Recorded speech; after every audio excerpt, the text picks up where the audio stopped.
just see this one here, and it's right in the edge of the hole, and it is a little musket ball. So we've found quite a number of musket balls in the fields along here, so again that'll be one which will be documented and then information passed on. So that's it. Everybody loves a musket ball. Welcome back to Dev Digs. Well, it's been quite windy up here in north of Scotland. I've been out metal detecting a couple of days. The weather has been lovely, but the wind has been playing havoc with the sound. So I've kind of not really been involved too much with filming. Yesterday I was out and had an absolutely amazing day. The wind was howling, so I just didn't bother with the recording. I've got a couple of little snippets there which are kind of added in. But we intended just to go up for about an hour into a field that I'd actually found a little hoard in, and we're just going to have a quick look around there and then go into another field adjacent to it. But once I'd had a little look around where the hoard had been found before, I kind of walked my way across, and suddenly I found a musket ball, and then another one, and then another one, and then another one, and I ended up spending 4.5 hours digging musket balls. And we found a little tool, and I'm going to show that to you shortly. And it looks like it's possible that we found a musket ball casting station in the middle of a field. So the musket balls look pristine. They don't look like they've been fired. They're not kind of misshaped or deformed in any way. So it's quite interesting. So I got 34 musket balls at the end of the day. So I'll show you them and you can make your own mind up on them. They're just getting bagged up and they'll be getting sent off to Treasure Trove on Wednesday when I'm down at a meeting. So it'll be interesting to see what they think of them. But yeah, it's turned out to be really quite a strange day. You just do not know what you're going to walk across. But it's quite a fascinating hobby. So hopefully you'll enjoy looking at the artefacts of the day. Well, it looks like we've just got another one popped out. Only a couple of feet away from the last one, so very interesting. But again, we'll document that, pass the information on. Really can't believe this. That's another one. So that's one there, just one there where the soil is there, and then another one where that pile of soil is. So close in proximity. Goodness me, it's very interesting. This is the result of my day's digging. I had a friend, Annette, with me, and she came on board and started digging as well.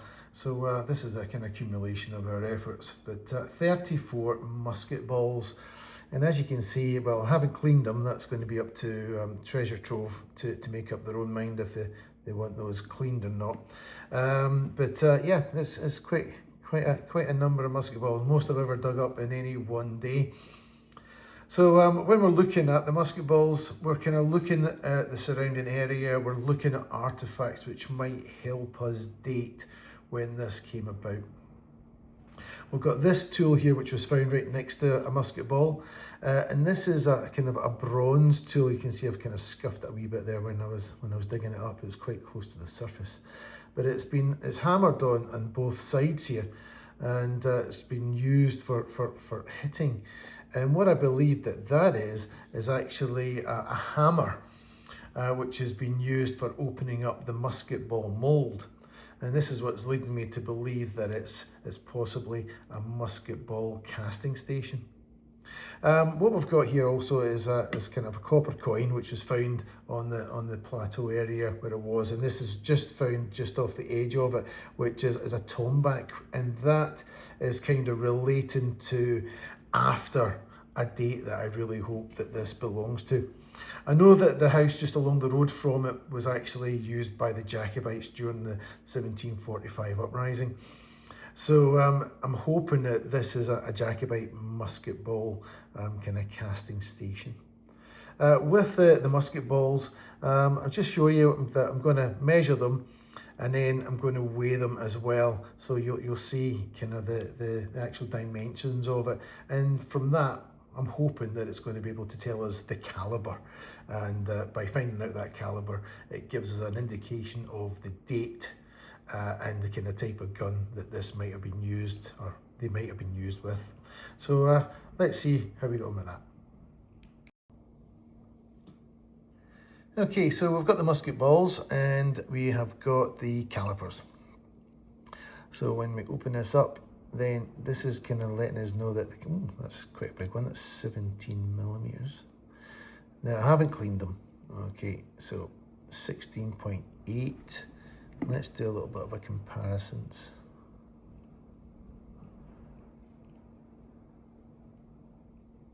So 16.7. So just over, that goes there.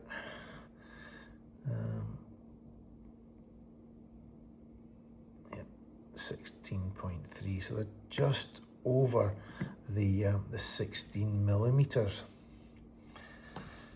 Okay, so we take that, move them out the way,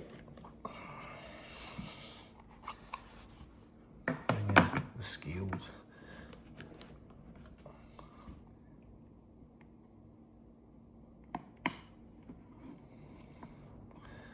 So when we take the musket ball now, we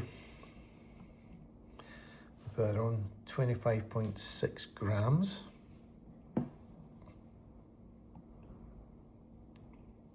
26.4 and 25.7. Now that gives us quite a strange caliber. It's not 3/4 of an inch, which is your brown best musket, and it's not of the French caliber. So what this is telling us is it's not from the period of the 1745 uprising. Now looking at it and the volume of it and the history of the area, we do know that Oliver Cromwell was in the area as well. So if we look at the types of guns which were used then, that's when this particular musket ball does come into effect. Now it's not big enough for the normal infantry guns, but this is the ideal size for the cavalry. This is 0.63 of a caliber.